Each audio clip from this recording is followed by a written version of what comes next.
দেখো বন্ধুরা, কাল এখানে খুব বৃষ্টি হয়েছে, তো জামা কাপড়গুলো সব বাড়ির মধ্যে দড়ি টাঙানোই আছে। এখানে যা মাঝে মাঝে হঠাৎ হঠাৎ এমন বৃষ্টি হয়, বৃষ্টি হলেই তো সেই সব নিম্নচাপের 2-3 দিন ধরে টানা চলতে থাকে। বাড়ির মধ্যে 2টো দড়ি টাঙানো আছে রুমের ভেতরে, বারান্দায় যখন দিতে পারি না তখন রুমের মধ্যে দিই। কালকে দিয়েছি, যেহেতু মেশিনে কাচা, হাফ ড্রাই তো ওখানেই করে দেয়। একটু ফ্যান চালিয়ে দিয়েছি, একদম কড়কড়ে হয়ে শুকিয়ে গেছে। এগুলো এখন একটু ভাঁজ করে নেব।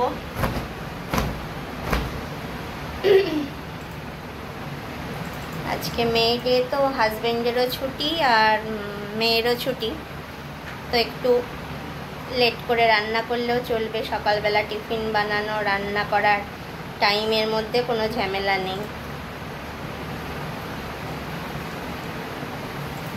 মেয়ে এখন পড়ছে।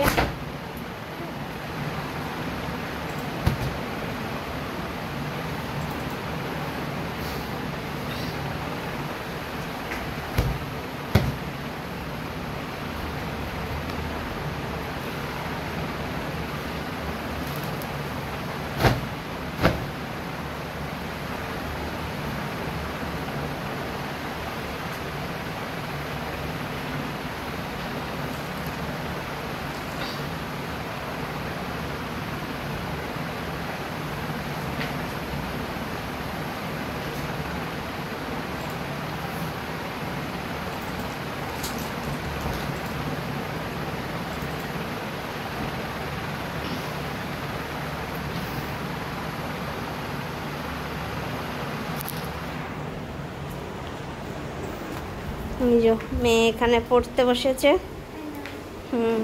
লিখে নে ঝটপট, ঠিক আছে?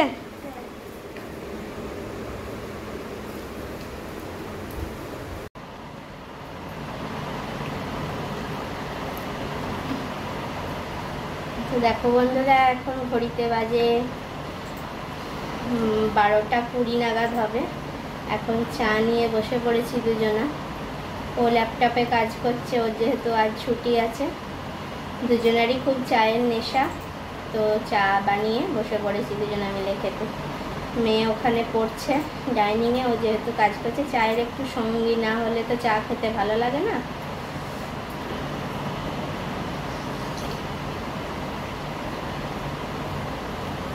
সেট করেছি না?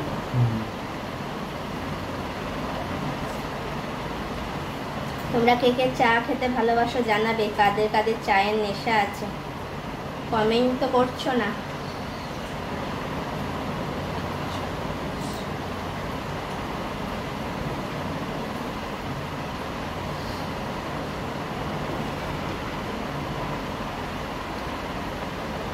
হেভি হয়েছে চাটা, ফার্স্ট ক্লাস।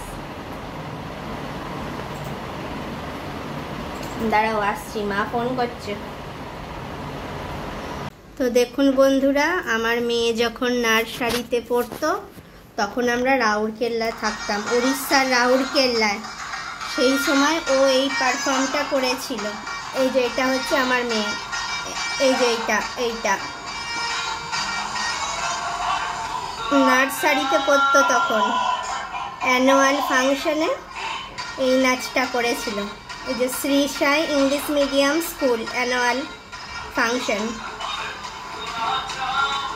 একটু আলাদা ড্রেস যেটা, সেটাই আমার মেয়ে, যেটা ব্ল্যাক কালারের ওপর গোল্ডেন কালারের কোট পরে আছে। তোমাদের সঙ্গে একটু শেয়ার করলাম। মাঝে মাঝে এই পুরনো ভিডিওগুলো দেখতে বেশ ভালো লাগে, বলো বন্ধুরা?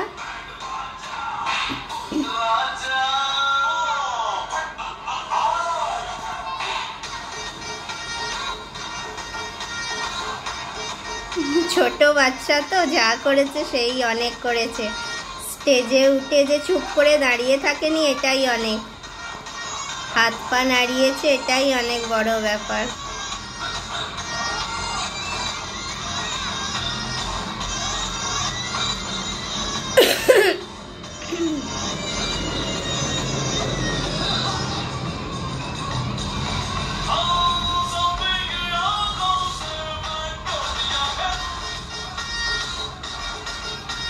পাশের বাচ্চাটা দেখুন হাঁ করে তাকিয়ে দাঁড়িয়ে আছে।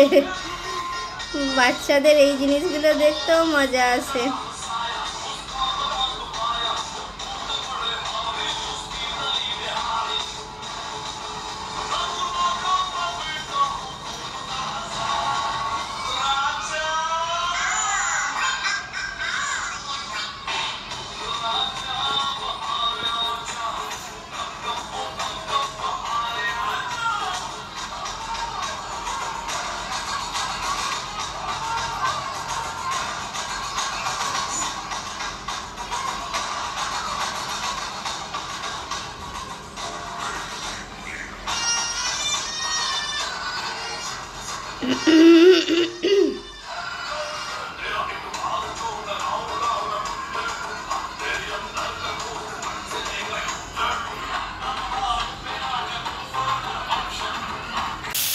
তো দেখুন বন্ধুরা, ঝিঙে আলু পোস্ত হবে।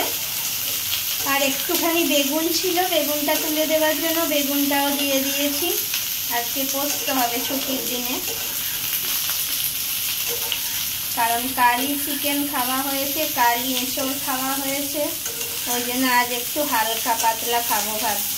ওই জন্যই এই উদ্যোগ। ঝিঙে আলু পেঁয়াজ পোস্ত, ডাল, কাঁচা আমের চাটনি আর আলু উচ্ছে ভাজা।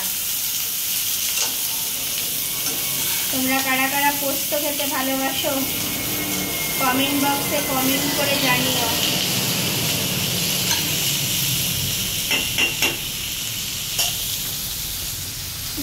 একটু নুন দিয়ে দেব, তাহলে কি হবে, ভালোভাবে মজে যাবে, সবজিগুলোর মধ্যে নুন ঢুকবে আর নরম হয়ে যাবে তাড়াতাড়ি সবজিগুলো।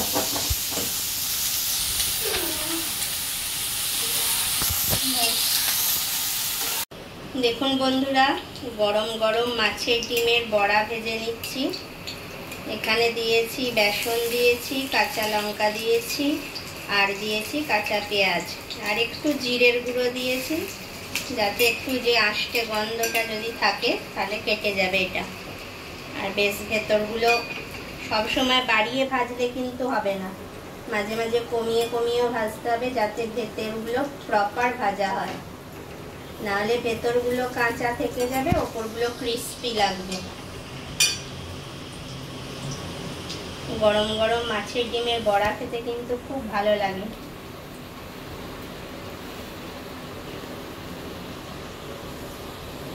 করবো না করে অনেক কিছুই হয়ে গেল। ডাল হয়েছে, পোস্ত হয়েছে, মাছের ডিমের বড়া ভাজা হয়েছে, আমের চাটনি হয়েছে।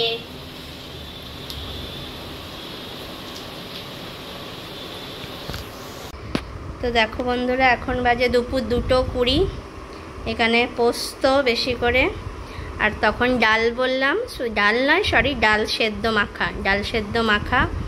আর এখানে আছে মাছের ডিমের বড়া ভাজা, আর এই যে ভাত নিয়ে নিয়েছি 3 জনাকার।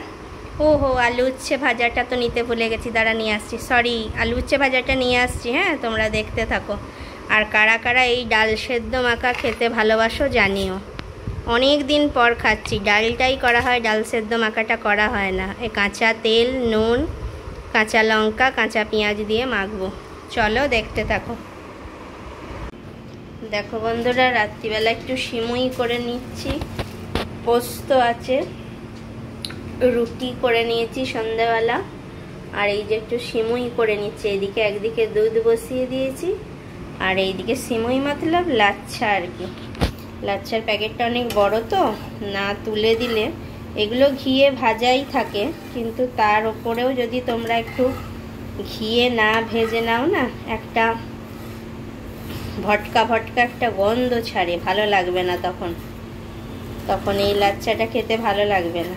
যতই ঘিয়ে ভাজা থাকুক, তোমরা যদি আবার একটু ঘিয়েতে নাড়িয়ে চাড়িয়ে ভালো করে একটু লাল লাল করে ভেজে নাও, তখন এর ফ্লেভারটা খুব সুন্দর আসবে, লাচ্ছাটা খেতেও খুব টেস্টি হবে। তো রুটি, পোস্ত আর এই লাচ্ছা থাকবে, হয়ে যাবে। চলো দেখতে থাকো। আর আমাদের এখানে আজকে সন্ধেবেলা বিরাট কালবৈশাখী হলো, দমে বৃষ্টি হয়েছে মুষলধারে। খানিক্ষণের জন্য কারেন্টও চলে গেছিলো, কিন্তু কারেন্ট চলে গেলে এখানে অসুবিধা নেই, ফ্ল্যাটে জেনারেটর সিস্টেম আছে, জেনারেটর চলে এসেছিলো বলে অসুবিধে হয়নি, না হলে খুব অসুবিধা হতো অন্ধকারে। তো চলো দেখতে থাকো।